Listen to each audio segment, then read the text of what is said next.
Ladies and gentlemen, can I please have your attention? I've just been handed an urgent and horrifying news story, and I need all of you to stop what you're doing and listen. I am that dude, Bodkins. Yeah, DP lost like, beef. Yeah. Right, where he's wondering he's like, I Had it up, Patty. He won style, like no weight classes. Yeah, basically, like I said, there's been a couple guys that are like, It's ridiculous. No way. There's nobody else out there. He's your guy. That's just not my mentality, bro. Like, Yeah. Leave the ladder down. That's my always like, hey, somebody helped you out. Why not help somebody else out? Return. Give a big round of applause for the one and only Bodkins Show. Or bringing Craig Counsell down the interstate in a move unexpected. I had people. I'm going to repeat that again, folks. I didn't stutter. Welcome to the Bodkins Show.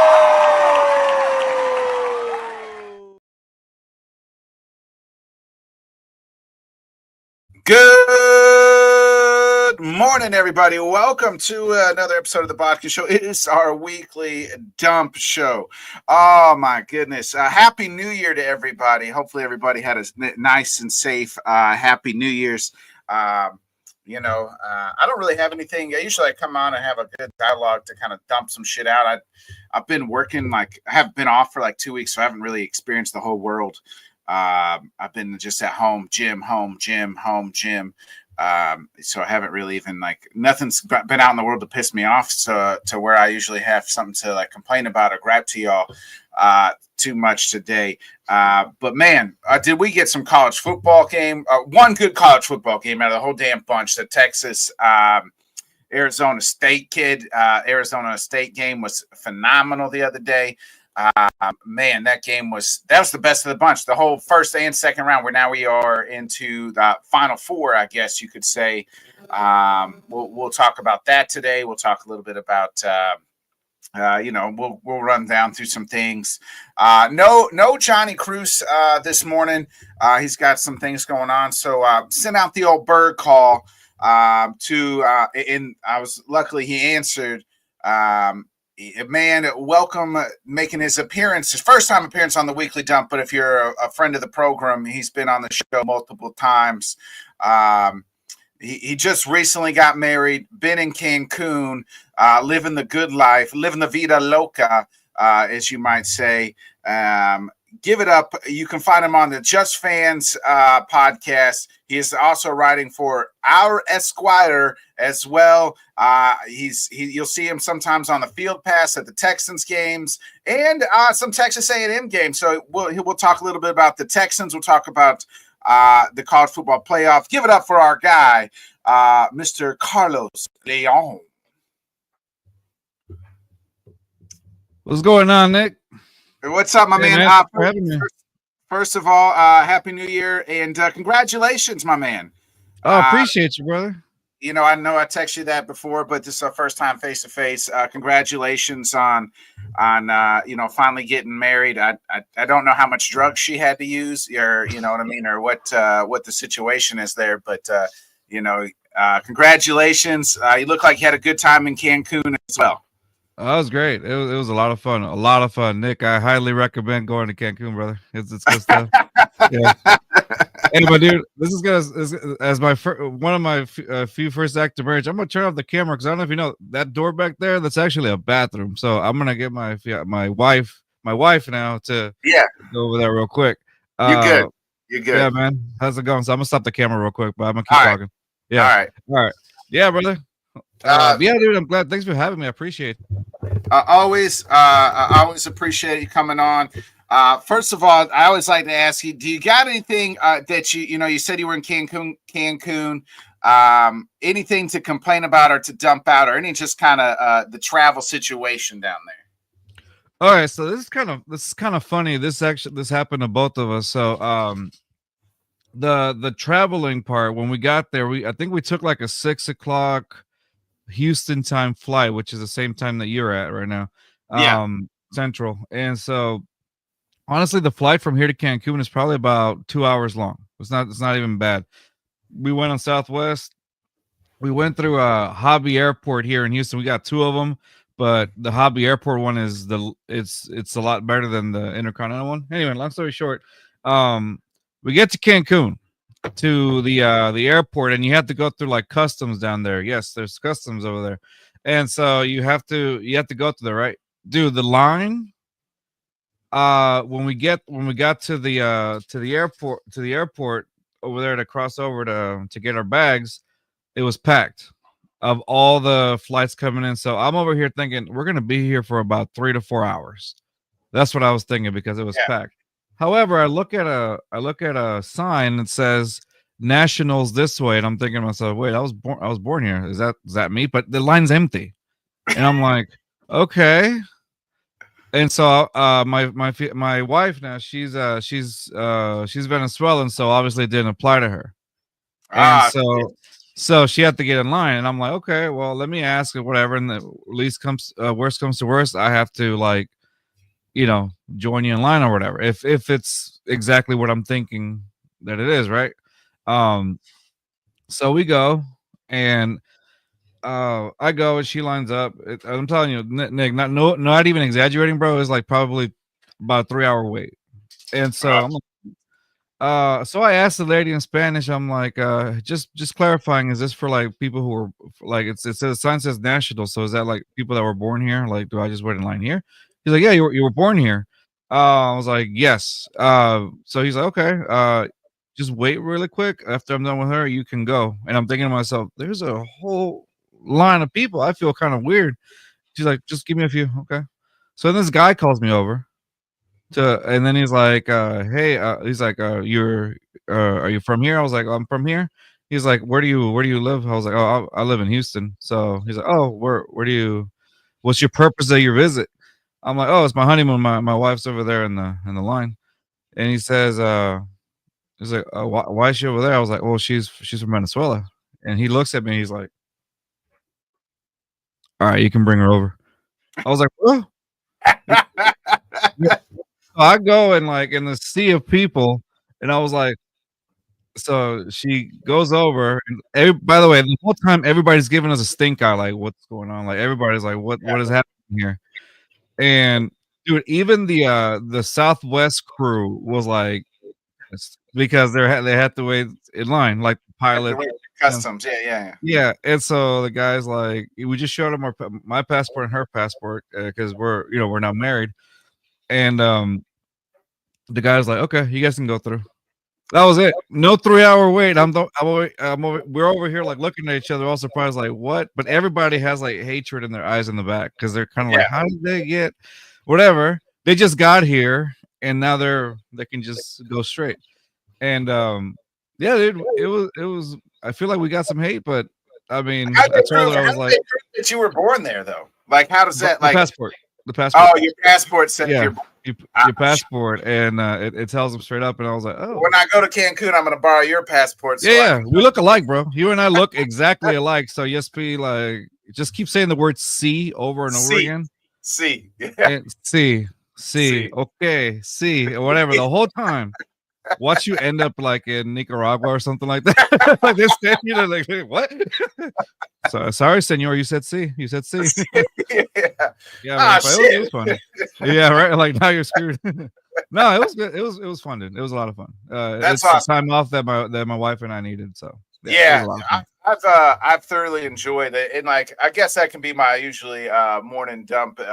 Take the time, folks. Like take your time off work. Like I know some people are like work is their life. I used to kind of be that way, but man, like I've unplugged. Like I don't answer emails. I don't do shit these last 2 weeks, and I haven't really gone anywhere. But it just felt good to stay home and like do nothing, or you know what I mean, other than your typical like house stuff. And man, so like take the time, folks. Get away from work, unplug for a while. Whether you go on a trip, stay home. But you're gonna feel recharged, or you're gonna feel a little bit better about it all. Man, my last time I flew to Detroit over the summertime. Yeah, and I was standing in line. It was the fucking line to just like the regular ass line, the TSA line, right? Mm-hmm. And not the pre-check, because I don't fly very often, so I didn't even know about like the pre-check or whatever. and I did like and all of a sudden, like I've ever since I had my gallbladder taken out, sometimes, man, when I got a fucking shit. And I could feel it. Like my stomach was like, oh shit. I'm like sweating, but the bathroom is pretty much like, I was like, I can't get out of line. And then I'm fucked because I got to take a shit and real bad. And I can't the bathroom and I'm stuck. And then here I see the clear side, like the clear people, whatever it is, like the blue clear. I was like, hey bro, I just asked this guy, I was like, what's that? He's like, oh man, that's like the clear thing. You pay so much a month. I was like, can I like cancel it? He's like, yeah, it's just like a 7-day, 10-day free trial period. And I was like, well, shit, man, that takes care of my flight to Detroit and home. I'll cancel it after that.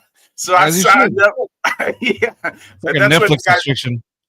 Yeah, the guy for the airport. Yeah, the guy told me that. I was like, all right, I'll sign up for it. I fucking signed up. They put me through that clear. I fucking got to the bathroom. I was like, God damn. Because I thought I was going to miss my flight. I had to take a shit, going to miss my flight. Like, it was just going to be a bad deal. Luckily, I saw that thing and fucking the guy's like, oh, yeah, I'll take good care of you, man. Like, he signed me up for the clear thing. He's like, just cancel it, like, when you fly back. He's like, because the 10 days will expire. And he's like, other than that, you pay like $200 a month. I'm like, well, we're not doing that.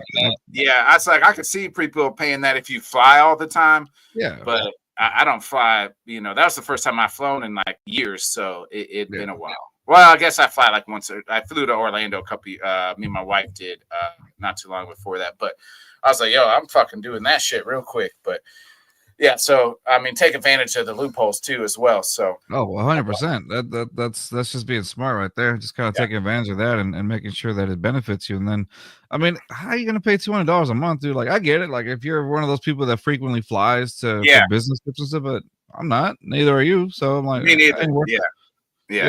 I travel. My wife and I, we try to travel as much as we can. But a lot of it has been just locally. I think the last time we flew out, besides this time around in Cancun to celebrate our honeymoon, was Argentina, and that was like 2 years ago.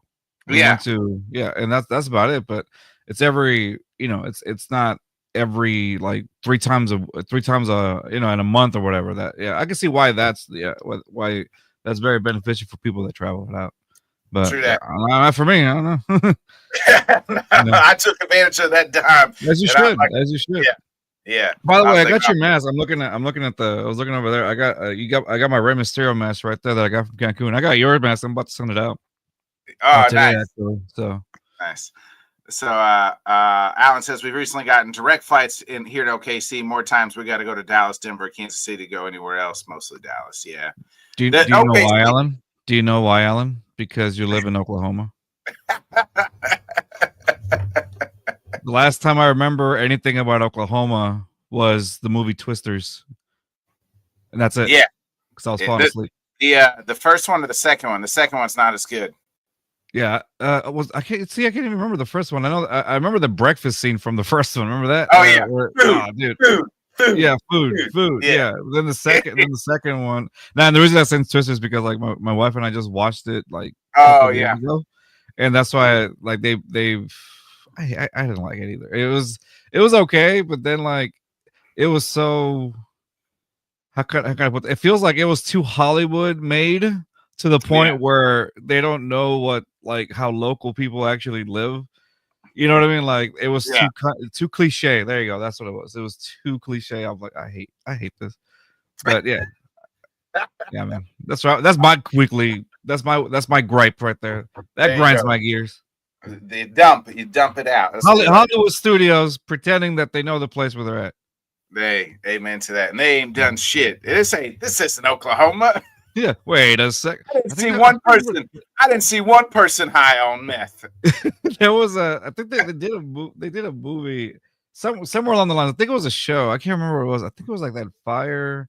What is that? That thing with Rob Lowe. I can't remember where they like. 911 Austin. Something like that. Yeah, and I think they had a scene where it might have been that one. Or I can't remember. They were like they were talking about Houston, and the guy supposedly goes to Houston or whatever, right? And they show it, and then in the background there's like hills or something. I was like, where? I was like, where in Houston do you see hills and mountains and stuff? Like, you don't. Texas is I flat. think it's like 911 Lone Star is what it was called. Yeah, something like that. They're talking about Houston, and then I'm looking at it, and then like I think I saw it, and it wasn't because I was looking for it. It was just like it was on. I was like, okay, let me see what this is about. And they mentioned like Houston, and I was trying to give the episode a chance. I was like, okay, cool, let's see what's up. And then I think they show like hills or like a mount or something scenic where it's like a mountain or somewhere in the back, and I'm like, where is this? Like in what LA studio recorded this part where they said it was Houston? There's no mountains, hills, or anything here in Houston. Yeah. Alex says city's trying to expand the airport. We have 2 skyscrapers building. Nice. Yeah. Well, I mean, it's about time. The Thunder are doing well. They need a new place. Sam, stop eating Taco Bell. That's why the dump is on fire. So, by the way, Sam, this wasn't on purpose. It was just what I found first. Carlos, we've been talking about the college football playoff. In that Texas game, I don't know how much you saw of it being in Cancun, but the Texas-Arizona State game was absolutely incredible. Ohio State just controversial. Yeah, controversial. At least they call it both sides, right? Like there was a hit, Arizona State, the defensive player, they didn't call it Texas. They didn't call it the same way. So at least they were consistent in not calling that targeting play. Even on the targeting play, I don't like the fact that the kid gets ejected from the game. They need to take that out in college. Just give him the 15 yards and the penalty. It has too many good players getting kicked out of games that, shit happens at 100 miles an hour. But then Oregon Ohio State just took Oregon out to the woodshed and just, put them down. Yeah. That game was over real quick. But you've seen this Texas team up close and personal. Like, do you think that I think that they are going to play Ohio State? Do you think that they can beat Ohio State? And how far can this Texas team? Are they good enough to win it all? I mean, I like. I'm not a fan of Tech. Like, I'm not a fan of Texas, but I think they're doing pretty good. Like, Texas is let me ask you this: Were you surprised now that Texas won? How successful they are this season? I'm not surprised because I thought they were supposed to be pretty good. Right. But man, I thought they would. I don't know if I thought they would cover against Arizona State, but I thought they wouldn't. I thought they would be able to beat them, kind of like they did Clemson. Like maybe where's the game for a little bit, but I'm a little worried about them now. That's for sure. Yeah, like they started off like they had some games, and I'm over here thinking like, oh, you could have won that one. Like, what's going on? And then they just started picking up the ball and rolling with it, dude. Like, Texas is they're supposed to be good. They're they have that history, but I don't know, against Ohio State right now. I think it's this upcoming Friday. That's what it was. Yeah, it's this Friday. I don't know, man. I don't know if you've seen, like, Ohio State is just like wide receiver factory. Like they have wide receiver factory. Like they have anybody. If you go through Ohio State, you're just automatic wide receiver of the NFL somehow. No, but them and LSU right now. LSU. Them and LSU. Yeah.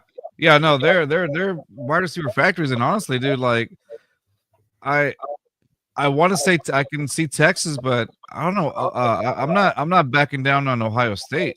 I really think Ohio State has a pretty good chance against Texas this week, this upcoming Friday. So, if I were to make a prediction, I think Ohio State wins it. You like Ohio State? I think the winner of that game wins it all. 100%. Yeah. Penn State, Notre Dame. Are in the other bowl game. Ohio State's favored at -6 right now. Mm-hmm. Oh, really? Yeah. So I do think that they look really good. Ohio State both of them 12-2, Texas 13-2. Their only 2 losses were to Georgia. Ohio State, their 1 loss to Oregon, and then they obviously avenged that, and then the Michigan game. But something's like has awakened that team since the Michigan game. Like since the Michigan game, they have annihilated everybody else.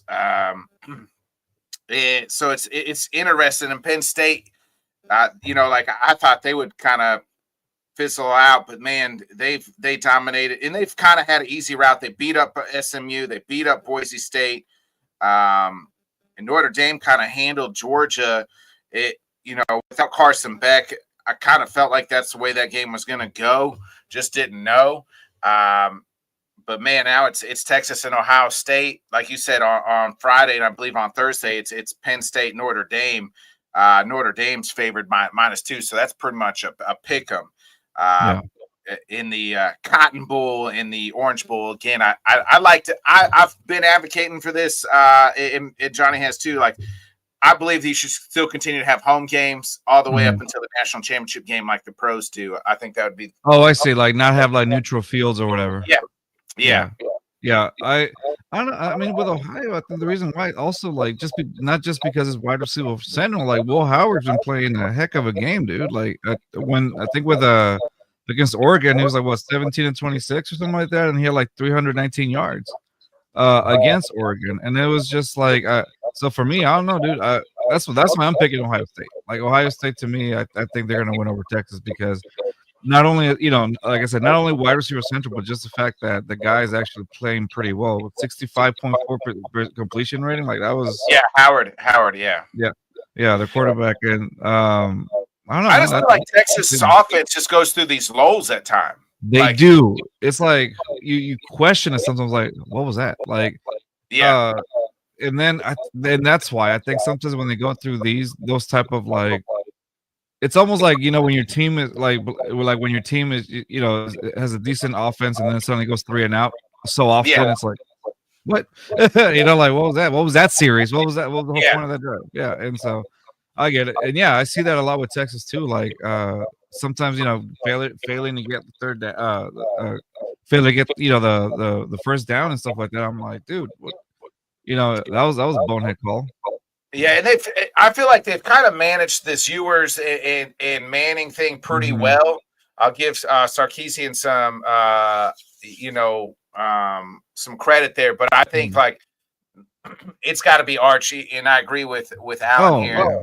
It's got to be Arch all next year. I think Ewers. There's been talk. Some people said like he may transfer. $6 million, I heard, or something like that. $6 million. He may go to the pro. He should go to the pros. Maybe he'll transfer again. I don't know, but do you really see Quinn Ewers as a NFL starter, or do you see him more like backup material? I think some team probably drafts him and thinks that he can start him, and then there's worse guys starting in the league than Quinn Ewers right now, right? That's true. And did you see what the Browns ran out yesterday? So there, there's that.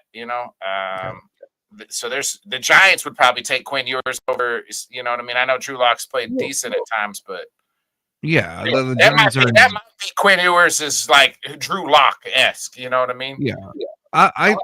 What I thought at first, I think up until I can't remember. I've been out for like a week with Cancun. The Giants they won, and they beat the Colts. They beat the breakoff Colts. Yeah. And that's what it was. I'm like, and they got themselves out of like what. The first round or something like that because of it. First pick. Yeah. I'm like, because I kept thinking before that game, the Giants were gonna go after like Cam Ward or something. Yeah. But I don't know. Like after that was a little questionable to me, I guess. But then again, Ewers is ranked number 4 in this class behind Morrell, Sanders, and Ward. Yeah. I don't know. I just don't think. There's worse quarterbacks playing right now in the league, but I don't know. I don't know if I see. Ewers reminds me of a guy that would have to literally be a backup for maybe a year or two, and then he's got to go to the right situation. Yeah, he's got to go. I don't think he's an automatic starter. Like I just don't see that on him. But I think like you said, right situation, probably a backup for a year or two, and then. We'll see how like you can see how he develops, but at the same time, it has to be. Well, your Green Bay Packers should know like that. That's a quarterback factory right there. Yeah. So like it's one of those things you have to put him in the right situation where, where he's gonna sit for a year or two and then maybe see. But I don't know, something about him. I don't know. I don't get a vibe of like starter material. I don't know. I feel I don't know, something about it.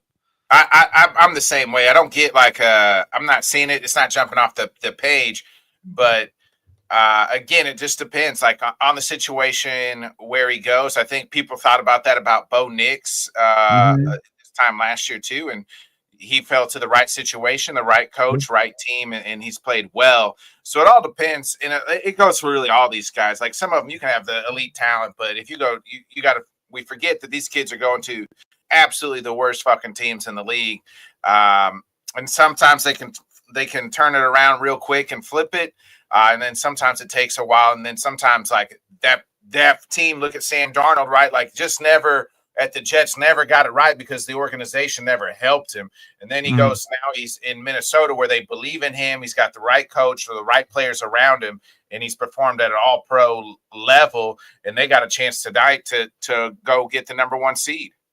Yeah.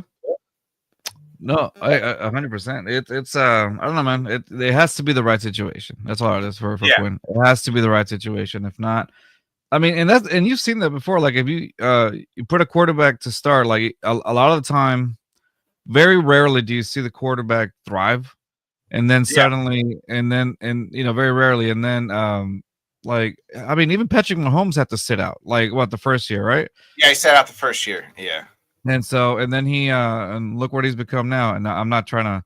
Tanner's probably like, yes, that's exactly what Tanner right now. Yes, that's exactly what we did. But yeah, I mean, it has to be true though. But like even Pat McAfee talks about like he wishes Andrew Luck would have sat behind Peyton Manning for 1 year. I can see that. Not just because like Andrew Luck was worse. It's just because like you need somebody to teach you how to be a professional, how to, you know what I mean, sit down. And usually it takes, Pat Mahomes said it took 2 to 3 years for him to read defenses in the NFL. You know what I mean? So I think you're seeing a little bit of that with Joe Burrow right now. Like he's fully healthy, and he looks like he's just like elite right now. Like some of the things that he's doing. So I think if you can sit for a year and mentor somebody, and that's where back to Minnesota, everybody's like, well, they drafted JJ. You gotta let Sam walk out the door. You trade JJ. Why do any of that? You signed. You sign Sam Darnold to a 2-year deal. You sit JJ McCarthy. He sits and develops, and then when he comes in, some of them growing pains won't happen. Take like you said, take a page out of the Green Bay Packers, where they've done that with Favre to Rodgers, Rodgers to Love, and Love has come in and played really well at a Pro Bowl type level. So like some of the mistakes are going to happen because it's game time. You need them reps. But even look at Bryce Young in Carolina this year. Like they benched him, cut him, and then after the benching, the second time he's come on and he developed and played really well. I think Dave Canales has done a pretty good job with that too. Like it seemed like I at first at the beginning of the season, nothing was going right. Yeah. It just like, wow, the Bryce Young experiment is probably. They were talking about he needs to go. Let's trade him. We might like that.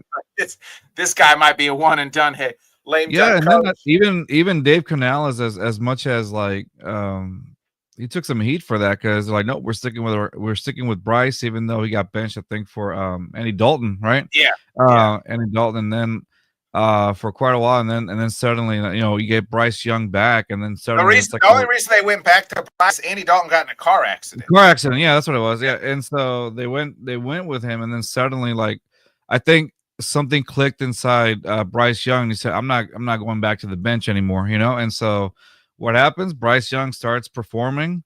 Friend of the show, who last season. We had on as and when we do Just Fans, sometimes around this time we start, or not around this time, but after the college ball, after the college playoffs, we start getting to talk to NFL prospects that have declared for the draft and things like that. And one of the guys that we talked to last season from Holy Cross was Jalen Coker. He was on our show. Jalen Coker was just a kid, a young man who just kind of accepted our invitation to come on. We just started hanging out, dude. We had like 30-minute conversation, not 30. We had like a 10-minute conversation on Pokemon. Like that was fun. Like that, and why whatever. And then you know how Poppy is on our show. He doesn't like the Saints. And so he has I don't know why he has a natural hatred for the Saints. I'm not gonna ask him, but whatever. And so the Saints were gonna go to Houston. They talked about moving there. I think at one time in Houston. Remember I think it's for more personal reasons. Yeah, and so he was they at the time, obviously nobody knows where they're gonna go or whatever. And so I think after our show, I think like a week or two later, he got invited to one of the combines. No, I apologize. He actually got invited to the NFL combine in Indy. You know how a lot of these guys, they get invited to some combines where some scouts go. No, this guy actually got invited to the combine. And so we were like, oh, nice. He had posted on his Instagram like maybe a week or two after he was on our show. And we're like, oh, cool. We were sending messages, just kind of like, hey, man, you got this, whatever. Then he pulls out a pretty good, some pretty good stats. And suddenly his draft stock goes up higher than what it was anticipated originally. He actually, I can't remember. I don't think he got drafted. I can't remember off the top of my head if he got drafted in one of the rounds or or if he was free. I can't remember off the top of my head, but he went to Carolina. And so after a while, like as a rookie, like he became one of Bryce Young's targets. That when Bryce was kind of struggling, right? And now, he's another reason why, how do you call it? Why Carolina is able to do what they do. Like you're starting to see a pretty decent side of Carolina, which wasn't really happening at the beginning of the season, And so that's exciting to see. And I'm just happy that our friend actually got to be part of it, And I think he's for this season, he's got 2 touchdowns on him, 416 yards and 25. I'm not sure about that one, but he's got 416 yards and 2 touchdowns for the season. I mean, that's a little bit of something.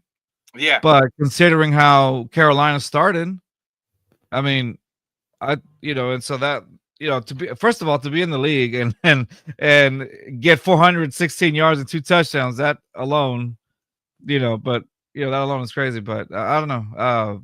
I'm from as an outsider's perspective. I mean, it's kind of interesting to see the whole situation with Bryce Young, how it's developed, and I'm hoping that it continues for Carolina as it goes by. Like it's that it's consistent. And that's what I'm hoping for. But so far right now, I mean, looking at Carolina, I'm like, all right, there's something there. And that's something you can work with, going into the off season and then, into how do you call it? Training camp. And then let's see how Carolina develops next season. Yeah. It'll be interesting at Carolina. I want to ask you about your Texans real quick. They're playing today, a game that really don't matter to them, but I kind of feel like it's a game that they're resting everybody. But why not play everybody? Because you've been struggling. So I feel like sitting everybody might be a disservice instead of playing and getting some momentum. I think what they're trying to do in this situation, I think they are going to suit up the starters. I just don't think they're going to get full on reps. Does that make sense? They're not going to play the entire game. And the reason for that, I think, favorite in this game -2. Say it again. Yeah.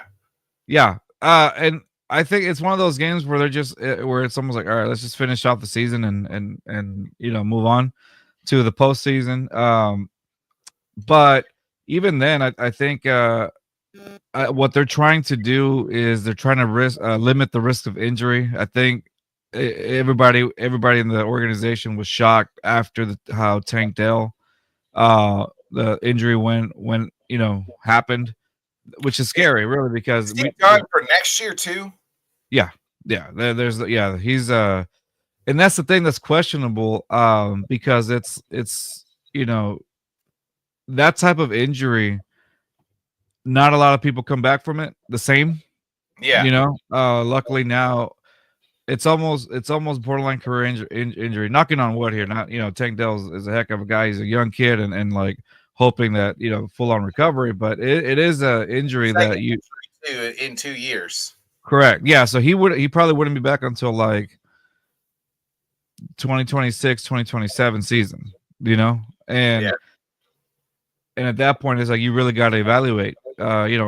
Dell's outside receiver. So I mean the Texans have been played with injuries, this season too. And I think that's one of the reasons why Jimmy Ward is out, which is somebody that they really needed on defense after Jalen Petrie initially went out in that and then Jimmy Ward took over for the position that Jalen Petrie was playing, which was the star position right there. And so then Jimmy Ward went out.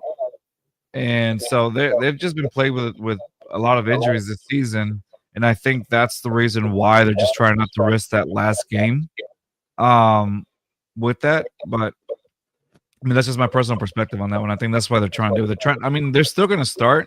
I get you don't want injuries to happen, but like the way your team's playing, and we talked about it offline, like the struggles that they've had, especially on the offensive side of the football. Like I just want some momentum, like. You know what I mean? Let's go out here and crush the Titans today. No, I agree. Have some momentum going against next week, which could likely be the Steelers after they lost last night. I think it's the Chargers, right? Is it the Chargers?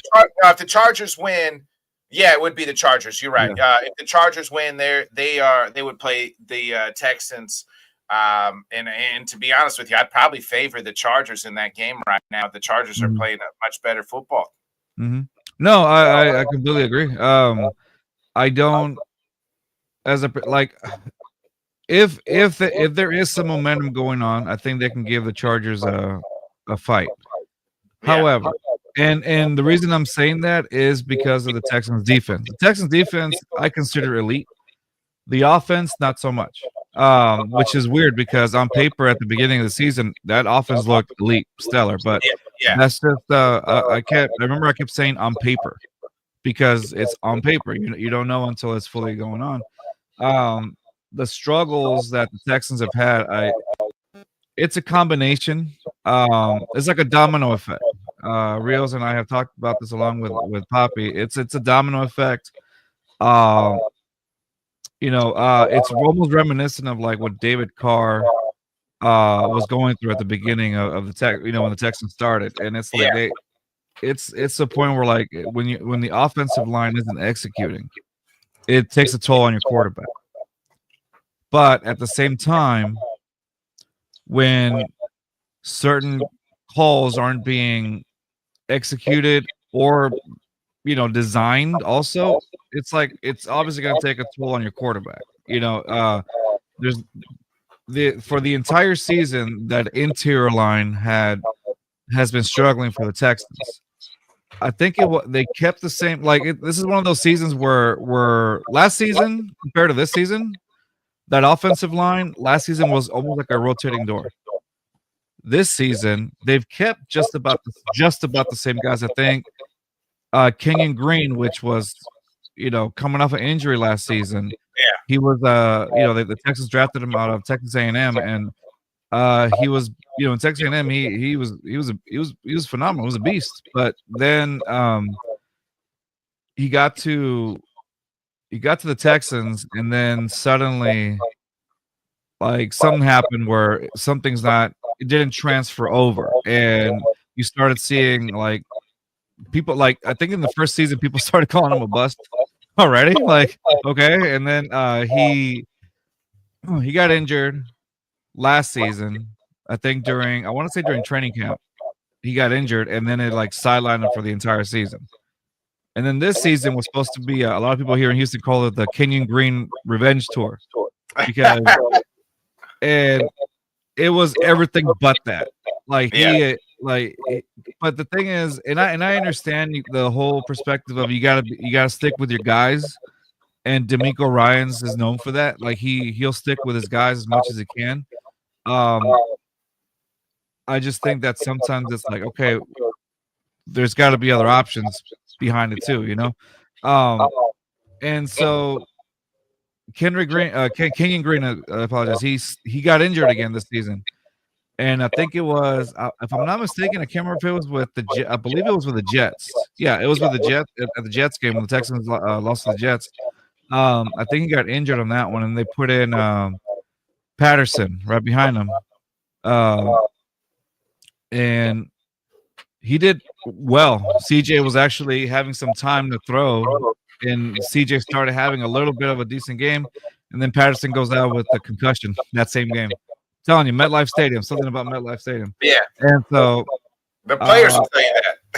So yeah, and so then you were running on your third string at this point, and you know it didn't go well. But it's those types of things that have damaged, have not damaged, but have taken a toll into CJ Stroud's internal clock.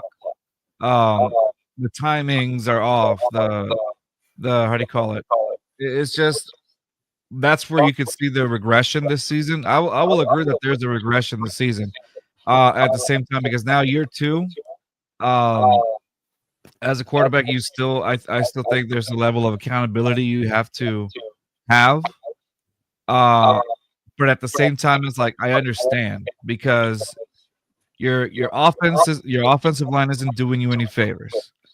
And then you have these designs that aren't helping you either.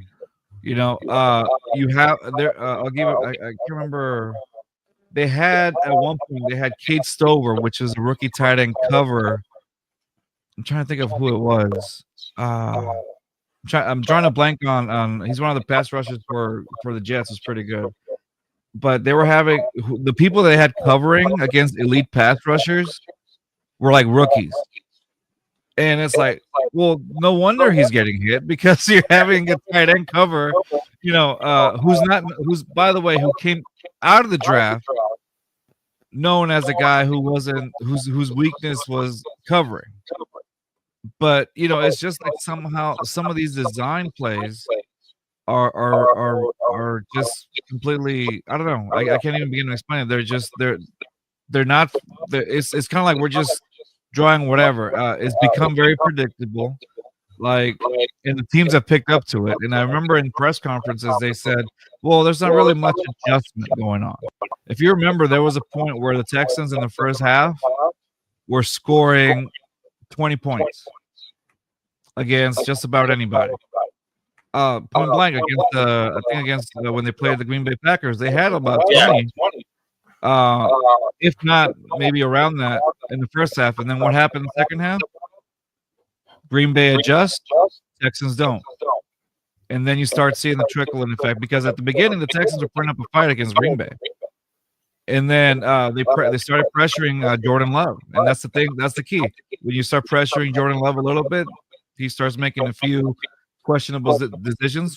Correct me if I'm wrong here. Yeah. And so the Texans knew that. But going into the second half, they failed to adjust. You know, they got outcoached against Green Bay, and Green Bay executed as they should have, and they won the game. But at the beginning, it was the Texans. They were putting up a fight. But that's the thing; it had been a consistent non-adjustments after the second half throughout every game after that. If you remember, the run game for the Texans was pretty strong with Joe Mixon, and then it just fell apart. And Joe Mixon is now averaging like 23 yards a game, but before that, he was averaging. He was like, I think he had like 3 to 4 back-to-back 100-yard games, but then it just fell off. So that's why I'm just kind of like, I'm wondering. There's a lot of things that are going on that need to be fixed for the following season. And I understand while I understand that CJ has regressed this season, it's almost like, yes, he has. I'll definitely admit that there has been regression, but at the same time, it's like I can see why. You know, it's a chain effect, and that's just, I think, at that point, it's coach. I wouldn't say coaching too, along with execution from both the offensive line and CJ. So it's just kind of like, you know, that Spider-Man meme where like they're pointing at each other. Yeah. Everybody, like, you know, being held accountable for that. Like, it's everybody. Yeah. Real quick to kind of wrap up some NFL talk. The Dolphins, if they win, well, the Broncos got to beat Carson Wentz. And I don't even know if the Chiefs ever took off yesterday. It was 3:00 yesterday. They couldn't even take off in the game today. So I don't even know if they haven't got a report of saying like the game is canceled or have to be postponed. But it was yesterday afternoon. Chiefs plane couldn't even fly because of all the ice storm that's hitting here in Missouri. But Broncos win, they're in. If they lose, Dolphins win, they're in. And if the Dolphins lose and the Broncos lose, Bengals in. And if I'm the Bills, that's the last team that I want in is to face Joe Burrow in the playoffs because they look like their offense can score with anybody. So if I'm the Bills, I want the Broncos to win, and I'll take the Broncos next week against the Bills. Like if I'm a Bills fan, I'd rather have that matchup. Because you are but everybody else, bro, they're gonna be wanting that one. yeah everybody else is gonna be like, I don't know, I kind of want to see Josh Allen against Joe Burrow. That's gonna be a good right one. Yeah. I'm all in on the I like Joe Burrow. I'm all in on the Bengals. And then tonight's game, let me just ask you the big game tonight, who you like here. It's Vikings Lions. Everything's on the line. NFC North on the line. Number 1 seed on the line. Who would have thought Sam Darnold and Jared Goff? Everything, you know what I mean? For everything that there is in the NFC is on the line tonight on tonight's game. I'm gonna tell you right now. I know for you, you're probably like ripping out your hair because both of those teams, if you're a Packers fan, you're like, what, whatever. But I'm not really ripping out my hair. Like it's just it's like, damn, I do feel like we can beat both of those teams. Like I've watched all 4 games, obviously, and we lost. We went 0-4 against both of them. And I've watched both of it's like, you know what I mean? It's like, man, we're just against Minnesota both times. Like we were getting our dicks kicked in the dirt for 3.5 quarters. It's just like, but it's like small mental errors. It's a penalty here. It's a drop here. It's just mental shit. Like I don't feel like they're any more talented than us. And then the Lions, they might be a little bit tougher than us, and that's just because that's their style. But we've had, and like their coach he's just gonna go. Dan Campbell's gonna go for it, and you got to stop them on 4 downs and everything else. Like he's and it's been some errors in that, especially that last time we played them, the Thursday night game. It's just like little mental shit that we need to clean up to beat those guys. But I don't feel like they're any more talented than us. I am personally worried about the Lions defense because they're thin. They are.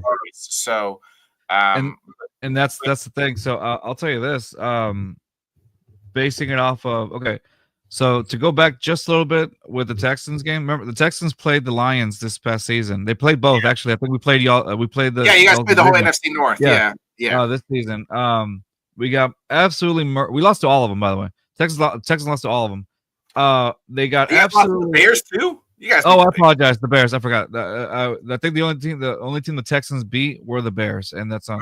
That was the first Sunday Night Football game, I believe. But they kept it close, and to me, I was like, I shouldn't have been that close, but whatever. It's the first game of Sunday Night Football, whatever. It shouldn't have been that close, but whatever. And that's when the perspective of C.J. Stroud, little broing Caleb Williams came out, which I personally don't agree with. And I'm like, that's just somebody giving advice. Kind of like when somebody, you've experienced in your field, you've given somebody some advice, like and you received advice. We've all received, right. And I think that got blown up into like the wrong thing, but whatever. Anyway, my whole point with this is so the Texans went off against all the entire division. Okay, they lost. They beat the Bears, but a little too close for comfort. Then they went against Minnesota, and they got absolutely demolished by Minnesota. Like, they had no answer for Minnesota.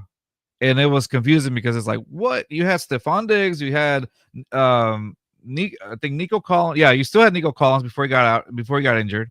And then Tank Dell, and you had, all this, and it was like, wow, okay, against Minnesota, okay. But then again, that's before everybody knew how Minnesota was going to be anyway. That was like the second, it was early in the season, and they got just steamrolled by Minnesota. Okay, then they went against the Lions on a Sunday Night Football game. The Texans kept it very competitive against the Lions. Like, again, remember what I talked to you about the second half adjustments? After the second half, Lions came back and absolutely dominated the Texans. They came back. I can't remember how many points, but it felt like I was watching Atlanta versus the Patriots, because the Texans had, let the Lions come back. And that's the thing. They didn't make any adjustments while the Lions did. Yeah. And the Lions came back. I mean, how do you lose a game when you have Jared Goff throw 5 interceptions? Oh yeah, shit, I remember that game now. Remember Yeah. that? And so it's like, and won the game.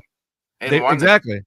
And that's was like, come on, like, and that was on, like, that's why I'm saying, like, the Texans defense is elite. It's just the offense that's lackluster. Like, that's it. Like, and it's weird because this is the offense that has Stephon Diggs, Nico Collins, tanked out. Like, it's in CJ coming off after that type of season that he had, his rookie season, right? So on paper, again, it should have been fine. So the whole point of all this that I'm saying is, if I were to pick a team between the Lions and Minnesota, taking into consideration what you just said about the Lions defense being thin and Justin Jefferson and Sam Darnold going in, I'm gonna pick the Vikings. Yeah, I do. I like the Vikings tonight. And that's crazy. Who would have thought? I mean, I've said this before, and I'll say it again. KOC, Kevin O'Connell's Coach of the Year. Nobody thought that Minnesota would be where they're at right now, and kudos to him, and kudos to Sam Darnold as well. Like, that team is really good. I'm gonna tune in to that Sunday.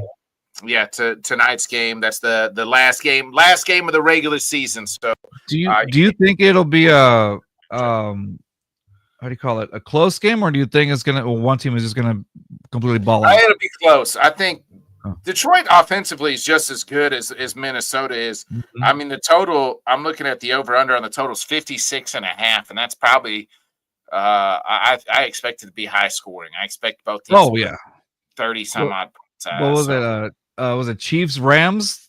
Chiefs versus Rams on the Monday Night Football type of scoring? Or I think it could be something like that. Yeah, it could be something like that. Now, I could be dead wrong, and it'll probably be 9-6 or some shit. So. Yeah, it's football. Okay, let me ask you a question before this. I'm sorry, I know you want to go. Have you seen, like, compared to other seasons, has this been a season for you? Like, I've noticed that in a few games, not just with Texans, but in other games that I've watched, a lot of bad football being played this season. I feel like there's only 5 teams that you can consider Super Bowl contenders. You know what I mean? And in the AFC, it's the Chiefs and the Ravens, and that, to me, that's it. I don't trust the Bills yet, but I see them. You know, I mean, they're still to me on that outside circle, right? Yeah. And then the NFC, it's the Lions, it's the Eagles, and the Vikings. Like, maybe I feel like the Packers and Bills are about the same level. Like, they could. Would it surprise me if they got in? Not really, but I don't think they're going to. And everybody else is just straight, like, either you're trash or you're mediocre. You know what I mean? Yeah. So yeah, I agree. Yeah, it's just like there's only like really 4 really good teams in the NFL, maybe 5. Yeah, so agreed. I'm right there. I'm right there with you. Real quick, I just wanted to touch on something, and then I wanted to ask you the end of an era. I want to touch on this Jimmy Butler situation. You don't have to respond. Jimmy, if you haven't been following, so this actually takes back this summer. Jimmy won an extension from the Heat. They're not going to pay him. He's kind of getting up there in age as well. And then they didn't give him the extension, like the long-term extension. It's been malcontent since. Jimmy has pretty much just kind of said, like, hey, I just want to be happy. I can't find my happiness here anymore. Well, Jimmy's just pretty much saying money makes me happy, so I need the happiness to happen. Then Pat Riley pretty much just at one point, Jimmy said something, and then it was like Pat's like, we're not trading you. Put it out, and then Jimmy comes out and says, I'm not happy here. I don't want to be here. I need to find my happiness. And then now they suspended Jimmy, which is crazy for detrimental to the team. And then they get their ass kicked the other night. And now teams are feeling them, but the Heat want too much. I feel like a lot of people are saying they want too much for Jimmy, and then Jimmy also you have to pay Jimmy at the same time. But it does seem like the end of an era in Miami for Jimmy Butler.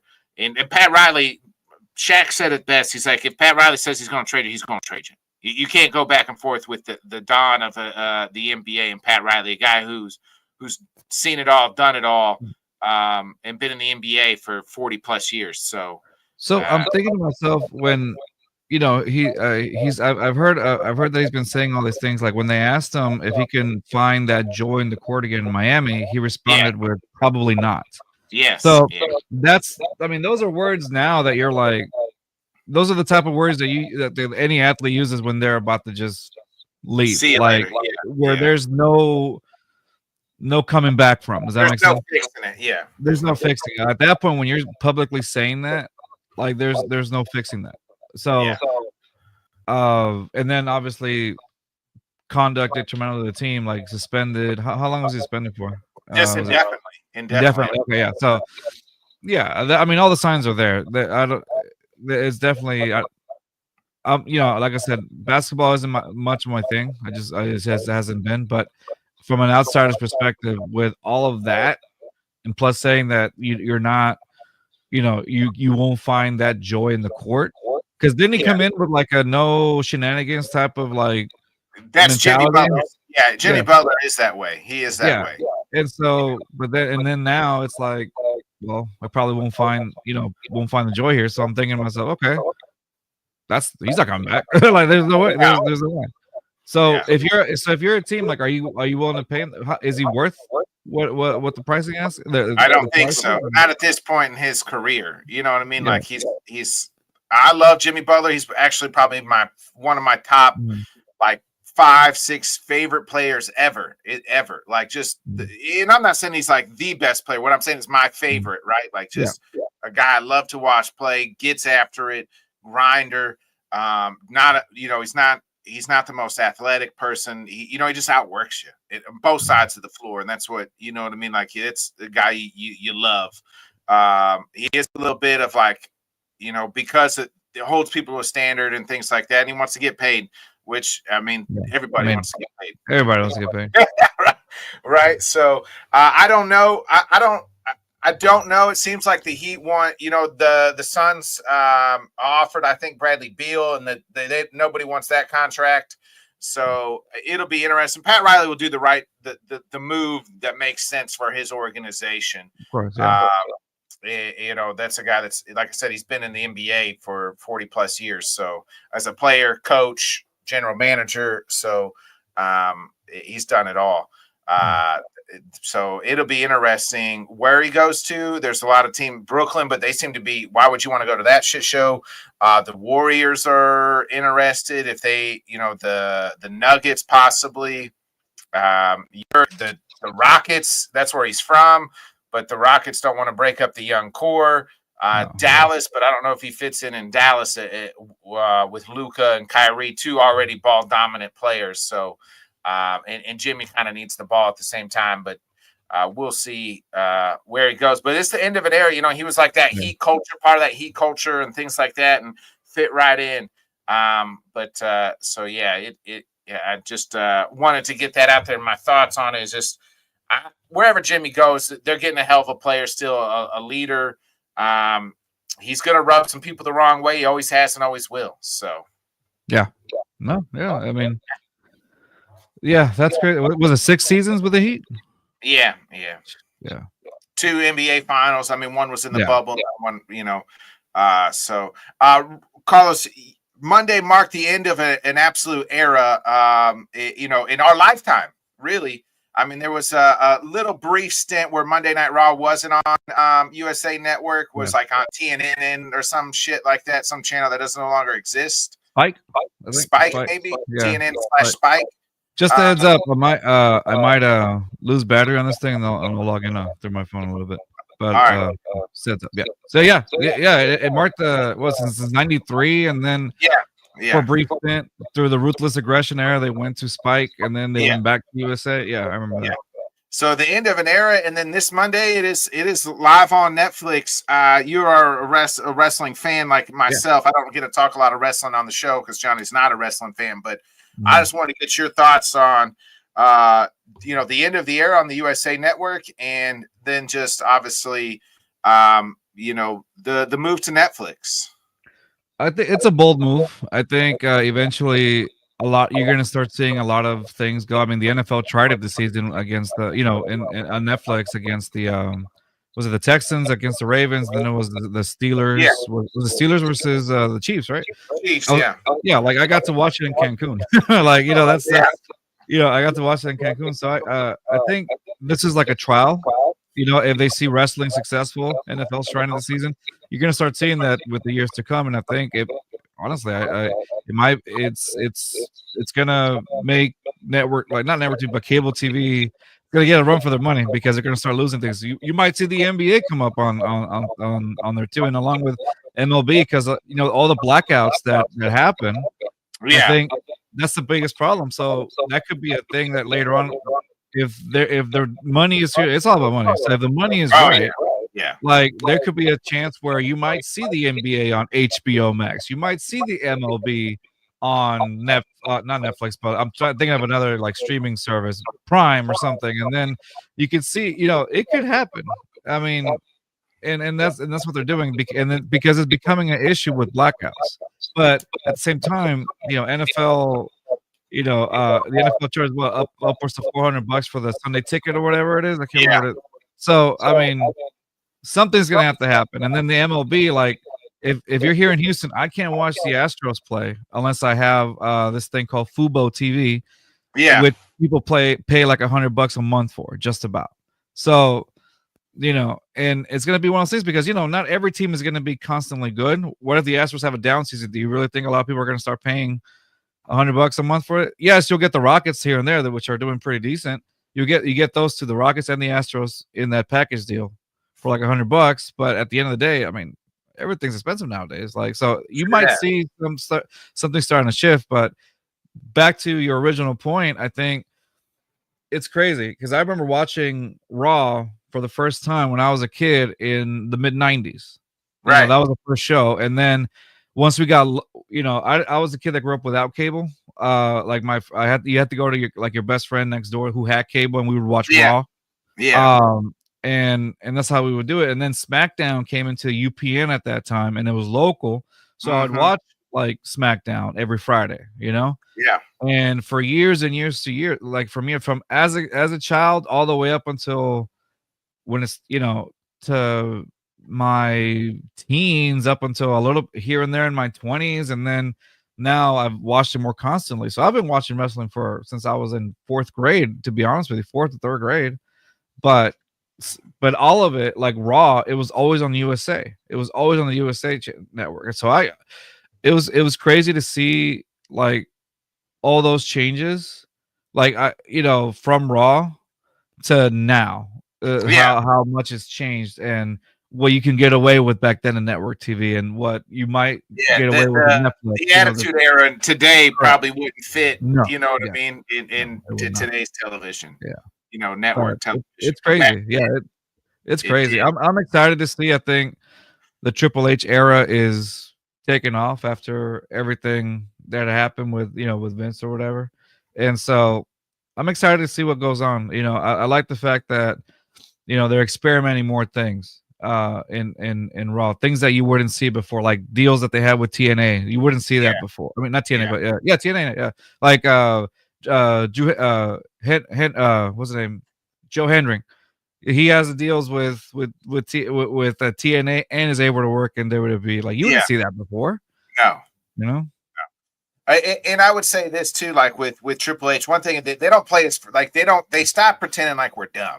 Like, you know what I mean? It's like they do acknowledge that this person was another organization and was a champion at this organization.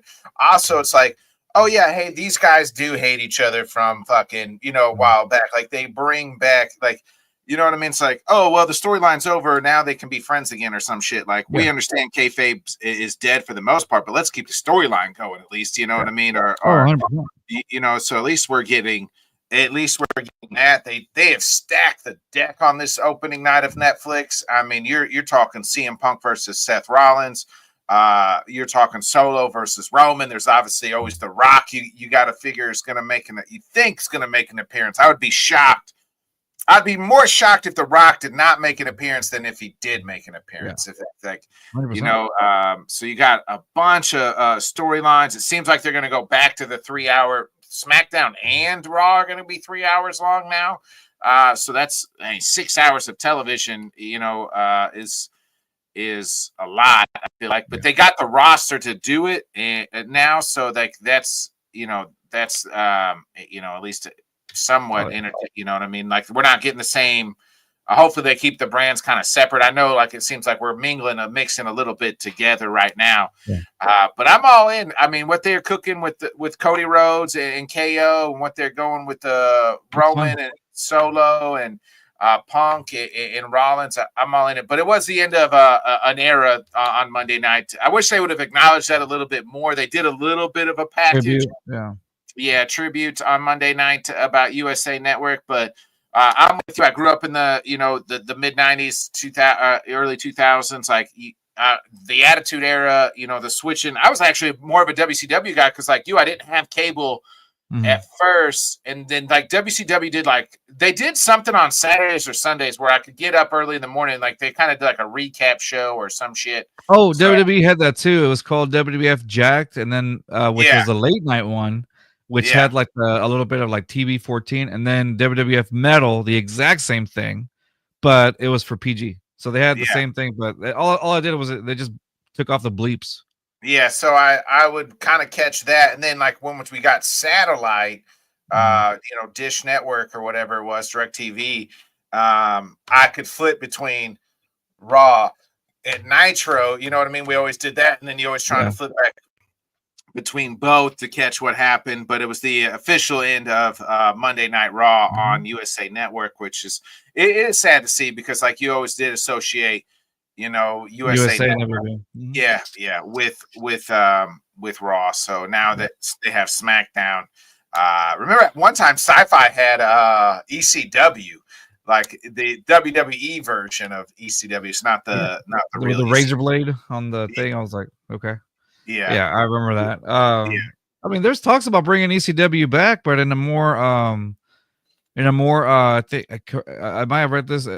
There's talks into Netflix bringing ECW back, but it wouldn't be like the hardcore wrestling. It would be more like, I can't remember what the concept was, but there's talks about bringing ECW, but it was going to represent something else. I don't want to say mixed martial arts or something like that. It was supposed to be something with ECW, but it was a concept that was being thrown. I don't know how it would fit, but it was on Netflix, to make a return on Netflix, with an MMA focus. I was right. Shoot, that'd be kind of cool. And like the logo, I mean, I don't know if it's the actual logo. It looks kind of like the UFC logo in a way, but with ECW letters or whatever. But well, I mean, they're owned by the same company, so TKO, so TKO, I could see that. So ECW could be like something like that. So, but it's with the MMA focus. That's, as an MMA fan, that kind of intrigued. I'm interested to see how the Netflix thing goes, like how the ads and things are going to go like that. So I'm interested. Obviously, the no commercials but I think they'll have something. They'll have ads or something that, you know what I mean. They got to make money, and Netflix is gonna it's going to milk it. Yeah, they're gonna be interesting. But end of an era on Monday Night Raw on just the Stone Cold stuff, the ruthless aggression, like all of it. So many great memories as a kid. And I think the whole Raw catalog is going to Netflix, actually. Yeah, it's almost going to be like the WWE Network, where you can Yeah. see, and like there's already some stuff on there. I think it's going to be added as time goes by. But yeah, you still see some. It'll be interesting, like if the whole catalog goes there once their deal with Peacock ends too. Yeah, that's true. That is Will true. the pay-per-views or the premium live events go to? I know that'd be great if you could see like all the pay-per-views there. Yeah, because I don't think nobody's gonna start buying $70 pay-per-views every No, for the amount of time. Yeah, that is dead. The pay-per-view, the UFC's got they struggle at times, I think, with the pay-per-view. But I mean, AEW does that too. Like they struggle with a lot of that stuff too. Yeah, so. yeah. But So again, it's AEW. AEW struggling regardless. Yeah, so we'll see. But let me get into before we get into our top five. I did. I don't know if you've watched it, but we always do a little movie review and a music review. But I watched over the break. Have you seen the Aaron Rodgers doc? No, I haven't, and I haven't gotten around to it. It is pretty good. It talks a lot about obviously his return, like trying to work back from the Achilles. It definitely shows like him going to Costa Rica to do the ayahuasca. And Jordan Poirier's there as well. Jordan Poirier from the Buffalo Bills. It used to be the Buffalo Bills. I think the Dolphins now. Is on this trip too. He talks a lot about it. Talks about his family, about like what happened, like why they don't fucking talk. It's because they were. If you remember, his brother was on the Bachelor show. That's and right. They knew Aaron wasn't going to come on the show, and yet then they fucking put up these two fake ass chairs that like around this dinner table to like signify like, oh, this is supposed to be for Aaron. He's not, and that kind of pissed him off, and so he doesn't have a great relationship with his family. It's a pretty good. It's 3 hours long. So 3 episodes, an hour long. I recommend it. It kind of gives you a little bit of insight of like how he is and who he is. And think he talks a little bit about the Brett Favre, and it talks about him and Jordan Love a little bit too. But pretty interesting. He talks a little bit about like always grew up like a very religious type person. And then like, but like he's like, I've always wanted to express myself and kind of believe that there was other entities out there. So I recommend that. And I've also been watching the show Your Honor. I don't know if you've seen that, but man, with Bryan Cranston, it's really good too. I recommend. I like Bryan Cranston. Breaking Bad's one of my favorite shows. Like, Malcolm in the Middle too. Yeah. So if you get a chance, I'd catch. I haven't finished Your Honor yet. I'm on season 1, like episode 8, but it's been pretty good. So the concept is Bryan Cranston is a judge in New Orleans. His son accidentally kills a mob boss, like a mob boss's son. And, Brian's trying to help his son. And then one thing, you know how it is in TV shows, one thing leads to another leads to another. But it's been really good so far. There's only 2 seasons complete, total of the whole show. So, so you can burn through it. I did it's been the OGs are representing in the rap game. Redman put out a new album. Yeah, Muddy Waters 2 is what it's called, and it's TOO, so don't get at me. The TWO, the album actually is TOOO. I double checked it this morning, but Redman put on. It's a pretty good album. I give it probably 3.5 out of 5 stars. Not as good as the Snoop Dogg album, but it's somewhere probably close to the Ice Cube album that just dropped too. So the OGs are representing in the rap game. So I enjoy all kinds of music. We talk about it all. Carlos, you got any music to put out for the people that you So I honestly, dude, because of Spotify, I've been jamming to just old school stuff lately. Like I haven't really. Like I don't know. As the older I get, it's almost like weird for me to get into like newer stuff. Like don't get me wrong. I don't really like new artists, but I like artists that I like when they put out new stuff, and I try to, you know what I mean? Yeah, no, I agree with that. I don't know. You're big in the hip hop game here. So I don't know. So I like country music. That's my thing. It's weird. I like country music. Sam's like yes. Sam's like yes. That's right, brother. No, I'm a big country person. So I'm a big fan of Shabuzi, dude. Like all the stuff that Shabuzi's been doing. I like it. I'm a big fan. So I've been listening to his album. I know it's kind of like what mid 2024 or whatever. But I've been jamming a lot to that. Like on the plane ride back from to Cancun and back has been nothing but that. And for some reason, I got in touch with a lot of like Latin music again. I hadn't heard a lot of like the reggaeton and the actual Mexican regional music until I went back to Cancun. I was like, you know what, this jams. Like I can see that, because when you listen to Mexican music growing up, like it's the type of music that hits when you are like a few deep, a few beers deep, and it's like like I think everybody can relate going to like a Mexican restaurant, having a few too many margaritas, and then like jamming to the music in the background. You don't know what it's saying, but it's hitting hard, and that's the whole point. And so I've been jamming to that lately, and a lot of like just country music. So that's been my thing, honestly. But Shabuzi's been my top guy. And Post Malone, dude. A lot of I'm liking country Post Malone. I do too. I like I was prepared to shit on his album because I like country music, but I like that more. It's like the Red Dirt type stuff. Like, but I do like, and I was prepared to shit on Post Malone's album, and it was pretty good. Yeah, it's pretty good. Here's a band I'll recommend for you. The Red Stray Clays. I don't know if you've ever heard of them. Red Stray Clays? I don't think I have. Yeah, write that down. Both albums. They got 2 albums on Spotify or iTunes, Apple iTunes, whatever you list, Apple Tunes or whatever it is, Apple Music. But I recommend both of those. Them, and if you like kind of like Post Malone is Ernest, if you ever heard of Ernest. So okay, check him out. I like I'm gonna plug my buddy right now. He does a lot of he does country music as well. So if y'all like country music, check out Blake Harlow. He's a buddy of mine. I've heard of Blake Harlow. Oh, have you? I think so. Yeah, really cool dude. Blake Harlow. He's on Spotify. But he's got some good songs. Why Texas Sky, Chasing the Sunrise, Not Loving You, Just a Dream, Green Light. Blake Harlow, man, he hits hard. And if you haven't heard about him, like check him out on Spotify. Blake Harlow. If you're into country music, he has a great voice, first of all, and the dude is just an awesome guy all around. But Blake Harlow is just a guy that he's a friend of mine. Awesome country singer. But yeah, check him out. It's one of those things where you listen to, like, I remember, like, I was a few years ago, I was my fiance at the time, my girl, she was my girlfriend, she's not my wife. We were going to we were making a drive from Vegas to California, and it's all desert.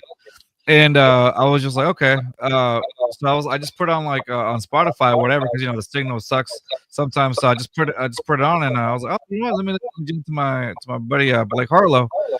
And at the time, my girlfriend was like, "Oh, who's Blake?" I told her exactly who it was, and she was okay. Let's check him out. And so we both just started jamming Blake Harlow for a couple hours on the drive, and it was peaceful. Like, it was just relaxing. So again, talking about Blake Harlow.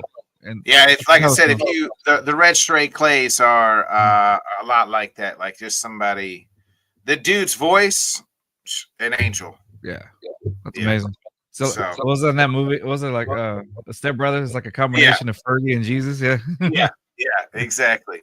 All right, let's get into we always end the show with our top 5, and this week we're doing the top 5 worst New Year's resolutions. All right, Carlos, I will start with you. What's your? This is it's funny because I just did this not long ago. It's I'm gonna try to save and be a little bit more frugal, and then suddenly I'll just splurge on a you know what, I want some Whataburger, but I don't want to drive for it, so I'm gonna DoorDash it. So like my $12 order becomes $35. Is that your number 5? Is save money? Yeah, that's my number 5. Yeah, because I like to buy stuff. So that's why it wasn't at the top. That's my number 5. Yeah. Okay, it don't got to be yours personally, just people in general. By the way, so. Yeah, I would still say my top. Yeah, all right, I got that. I got that a little higher. My number 5 is people who are like, I'm gonna be on time. I'm gonna be on time, but then you're not really a prompt person already, especially that's me.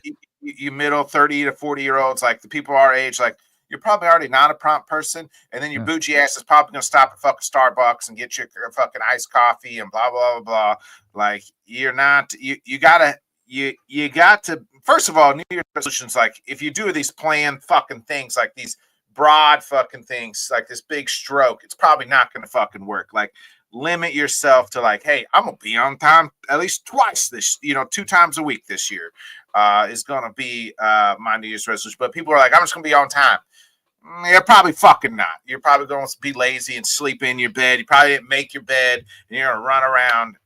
So being on time is my number 5 worst New Year's resolution. What's your number 4?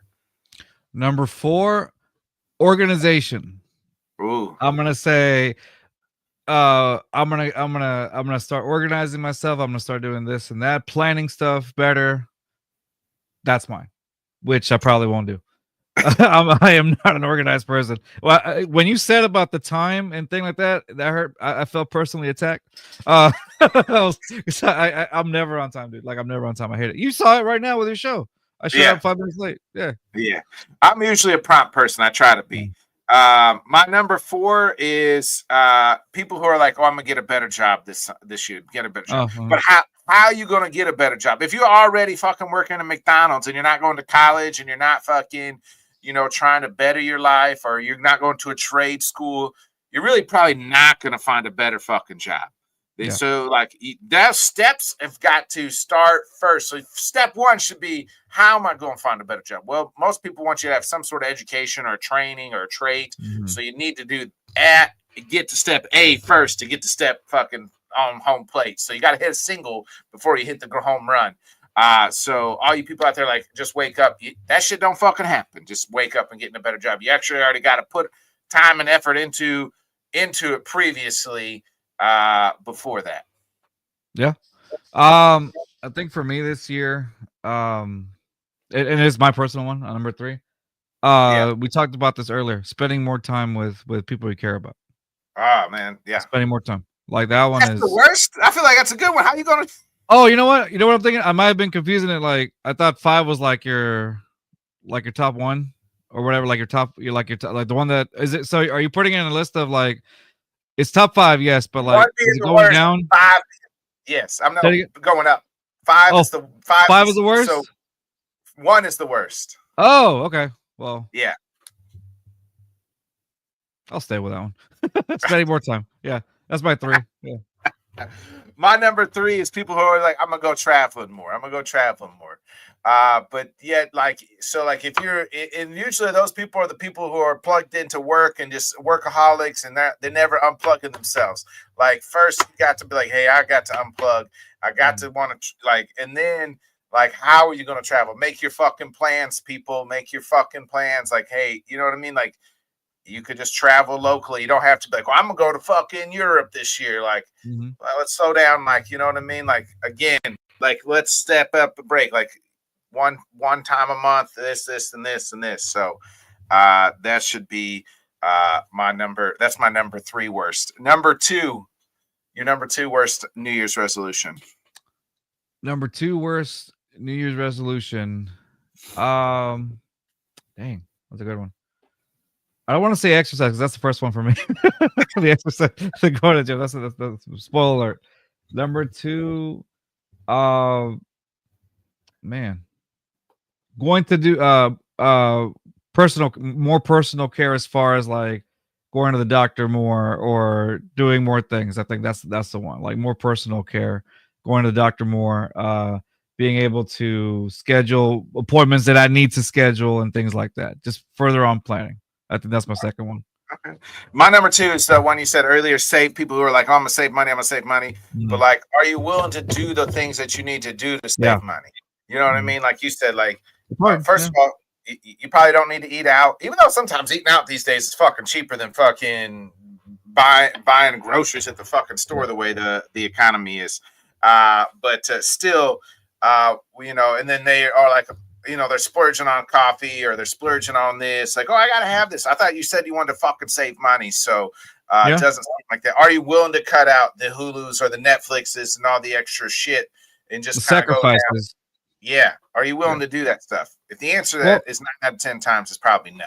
Yeah. Like my wife and I right now, like, I'll give you an example, because we made our expenses in Cancun. Like, we know for sure this whole month of January, we're not going out to other places. We're going to have like in-home dates because we just, that's how you do it. But yeah, you got to make those sacrifices. Her and I, we love to eat out somewhere. We love to go out to eat to different places or go out, whatever. So we're cutting that out. Like now, we were lucky we got gift cards from people from, gave us presents or whatever. So we were using gift cards to go out and eat, but because we know that because what we spend on Cancun, we're not going to be able to, do that if we want to budget. I think budgeting is budgeting for sure. You got to budget. You got to plan for that. Yeah. The number one worst is I think we have the same, the lose weight / go to the gym. Like, I'm not saying people you can't, because like as somebody who that was one year, I was like, my resolutions, I said this last week, is always to be a better person than I was the year before. So that can be being healthier or being nicer or really any of these type of things. But you got to just say, hey, not to really like, what's your goal? Like, I'm only going to lose 10 pounds, or that could be the goal. Like, set your goal, or I'm only going to go to the gym. Like, if I can get to the gym 2 times a week, or this and that, you can do those things. You just got to have the right mindset, but don't quit. It's those people that fucking are like, it's February, I'm going to quit. There goes my New Year's resolution. Like, stop. Just small goals, then get to the big goal. And those will happen, and have that dedication. You got to have the right mindset more than anything. And don't be fucking doing these fucking fad fucking diets, the Ozempics and shit like that. Like, that shit's gonna you're gonna put the weight right back fucking on. Like, the best way is to eat healthy and then go to the gym and exercise. Is the best. I think I've seen that a lot lately, and we have the same one, so I'm backing off of that. The weight loss thing. I think if you're gonna lose weight, unless like I see the benefit of Ozempic if you're like sick, if you actually have or you're like diabetic or something. Yeah. But if you're just using it to lose weight, like that's a shortcut. You know what I mean? You're going to put the weight right back on. Yeah, and I can't talk because I'm a big guy, but still the thing is, I think if you're using Ozempic, I would say it has to be for medical reasons. It's not just to take a shortcut for losing weight because you want to shed a few pounds. You don't want to do the work on it. Consistency, I think that's key, because I think and I know this by experience, when you drop out of the gym for whatever, it's that lack of consistency, not being able to make the time. So I think for me, that and a little bit of making the time for in order to go to the gym or to do the workout and stuff like that. You gotta want to. Like, I get up at I get up at 4:30 because I want to. Like, you know what I mean? Like, I've seen the texts, Nick, at 4 a.m. to do those things. You know what I mean? Like, I got you, brother. It's a will, no want. Yeah. It's you got to have the mentality of like, people are like, well, I don't have the time. Well, you do have the time. You just chose to do something different with your time. You know what I mean? Whether it's you slept in an extra hour, or you went here, you know what I mean? Like, you do have the time. You just got to want to make the time. Like, there's 24 hours in the day. How you spend it, we all get the same amount of time. Now, everybody spends 8 to 8 hours of sleeping. But how are you going to spend it the rest of the time? And some people don't even spend that time. You know what I mean? You look at some people, they're only sleeping 3 to 4 hours, which are psychopaths. But I can't do that. But I can't do that either. Yeah. So, Carlos, I appreciate you joining me. Do you got anything else? I always ask anything else to dump out and tell the people where they can find you. So if you want to check out just our fan page, the one where we just get together and just talk mess. Check us out at Just Fans Podcast, at Just Fans 22 on our Twitter account or X account, whatever. Sorry, and then our YouTube channel at Just Fans 22. We kind of that's the place you go to if you just want to hang out and just kind of listen to us talk mess or whatever. But in particular, my co-host Rios and Poppy, we just talk all the mess. I'm just the guy that leads it. But yeah, that's where you'll find us. We got on Monday, I think we might go live. We got a friend VT who's a notorious Jaguars hater, and they hate him back too. And so he'll be on the show. He feels the same way about the Titans. So he's a notorious hater. We like having him on. He's a fun dude to go around and just listen to him talk mess. So he'll be on our Just Fans show, and again, that's why it's our fan page, Just Fans Podcast, again at Just Fans 22.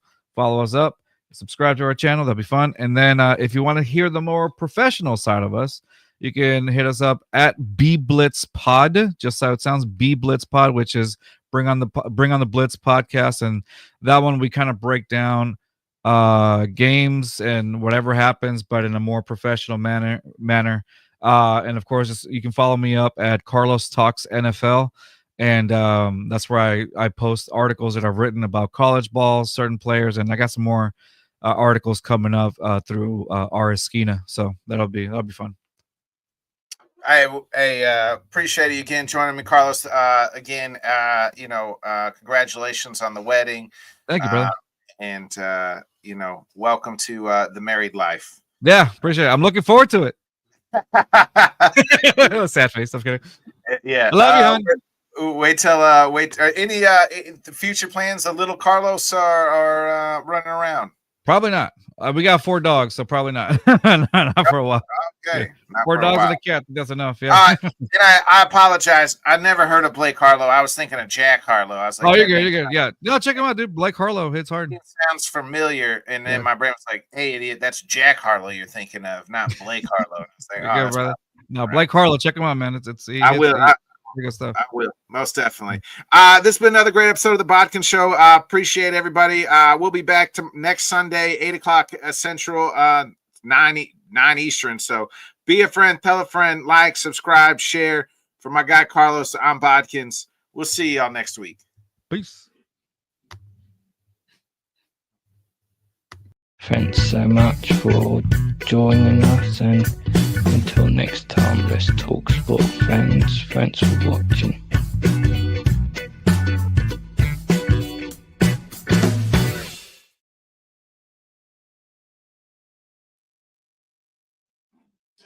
think you're still live, Nick.